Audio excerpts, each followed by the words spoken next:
Hello and welcome to this month's market report for Easton Park. First slide we're looking at today is the closed resale for September. We're seeing 6 resale homes that sold for September. If you look at the acres though, that tells a story. So there were 5 of them that were condos. That's why they're all the same acreage, right? And so only one single family home on the resale side sold. So mostly the action was in the high 200,000s to low 300,000s, the lower priced homes in the neighborhood.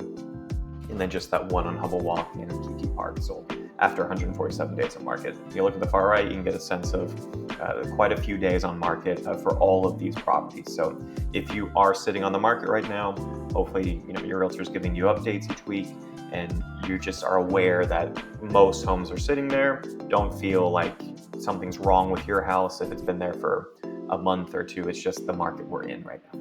Looking at the past 90 days, the bottom left, this one really tells a story of June closings because last month, the median days on market was in the low 50s. This month, it shot up to 82, and that's because we're not including June anymore in our past 90 days closings. So June closings definitely were not on the market for very long. And so when we're now out of that, we're just looking at July through September. It's shot back up. Really, the tell there and the story to learn from that is if you do have flexibility of when to sell your property, I always encourage my clients to try to time it in the spring, early summer. That's historically when we have the most buyers in the market. And so if you can list late February, early March, maybe April, that's typically the best time. Now, these are all averages, right? Your home may still be on the market for a long time. It may get sold in 3 days, but that's when the most buyers are looking. So something to keep in mind if you are considering selling your home. March, early April, it tends to be the best time if you're trying to get the lowest average days on market.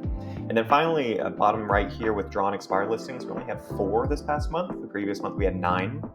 It's just nice to see that number low. It could be low for various reasons. Maybe there just weren't a lot of new listings coming on the market. I'm not sure, but it's nice to see. We don't want resale homes constantly having to withdraw from the market or expire because it just can't sell within 6 months. So that number's low, which is, for me, a good sign. Okay, next we are checking out the rental market. So this one has been pretty slow the past month. If you look at the top right, you see there's 26 rentals available compared to 18 a month ago, so quite a few available. 6 are under contract. I think a month ago we had 9 under contract, and then 4 closed properties in September. Put that in context, 9 sold or rented out in August, 13 rented out in July. So September was incredibly slow for the rental market. Now I'm not going to say the rental market is just slow right now because it's just a 30-day snippet we're looking at, and maybe it'll rebound in October. But definitely very few rentals moved in September with 26 available. So quite a few out there, but just very, very slow as far as the moving there. As far as the bar chart, this is mainly for people who are looking to rent in Easton Park because we have Ariza and Alina. I think those are the 2 apartments as well as BB Living. So you have those options, but if you're looking to rent a single family home or a condo in the neighborhood, this is the price range you should expect depending on the square footage. Also, if you're a homeowner and you have the flexibility to rent out your property instead of selling it, this gives you a basic sense of, okay, my house is 2,500 square feet. It'll probably rent out for about 3,000, right? Something around there. So it gives you a sense of that. Now, obviously, speak with a realtor or a property manager to get a more specific, this is probably how much you could rent it for in the current market. I always put in the bottom right here, reach out to Good Neighbor Property Management. Drew Coley lives in the neighborhood. They've been extremely helpful for me personally. I'm a landlord for a property in Easton Park. They did a wonderful job with me, so highly recommend reaching out to them. Even if you don't end up working with them, they are very helpful and just nice with giving free information. They just want to be helpful to the community. So reach out to them if you are thinking of renting out your property. So now we're checking out new construction, what's currently available going into October. A lot of information on this slide. This one's mainly helpful for people thinking of buying in Easton Park and just want to kind of know, okay, what's the price range per builder, per product, so they can look at that minimum maximum price column and get a sense of, okay, my my limit is 500,000, so I should just be looking at these builders. These are probably out of my price range, okay? You can always reach out if you need more specific information. For instance, Perry can be a little confusing because they have two separate products. And so they have a lower price product in the high 400s and then a much higher price product in the mid 800,000s, right? So very different.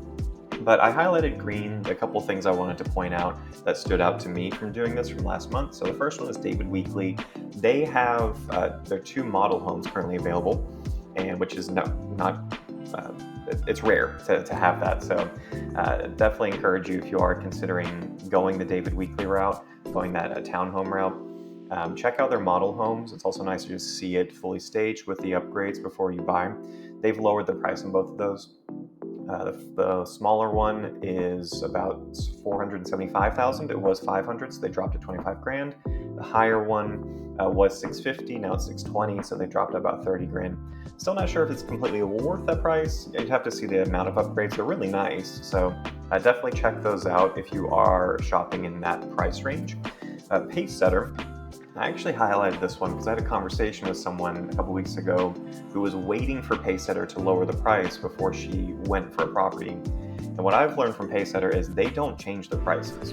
So please understand that if you are looking at Pacesetter, or really any new construction, but specifically Pacesetter, whatever the list price is doesn't mean that's the price you should put in for an offer, especially in the current market. So if you fall in love with a house, chat with your realtor and see if, okay, can we maybe put this price in that's, I don't know, 50,000 less than what's listed. The realtor will have a conversation with the sales rep. We'll see if it's feasible. But yeah, specifically Pacesetter, they just don't change their numbers online. I don't know why. A lot of other builders do. I think Brookfield does a great job of constantly changing their numbers. But Pacesetter don't really go off the list price. They just don't adjust that for whatever reason. Highland, their lowest price is 558,990 now. That's 40,000 less than a month ago. So they have one property, and I might actually do a video tour of this for my best deal of the month. I need to look more into it. But they have a property that's fully completed, ready, 2,200 square feet, 4-bed, 3-bath. It started in the low 600s, and now it's listed at 558. So be on the lookout for a tour of that. If you don't want to wait and you're curious about that, reach out to me. Happy to schedule a tour with you on that one. And then finally, Taylor Morrison, I just want to point out that looks like they've sold, as far as ratios, the most this month. So they had 11 a month ago. Now they only have 6. So Taylor Morrison's doing a good job with selling their property this past month. Okay, finally, we're going to look at what's available now and compare resale to new construction. So bottom right, just looking at resale, there's 30 single-family homes available, 3 detached condos available. Price range is massive, right? Average price per square foot has come down a little bit since a month ago, so we're seeing more price reductions, and median days on market has come up quite a bit from last month. So homes are sitting on the market, unfortunately, on the resale side.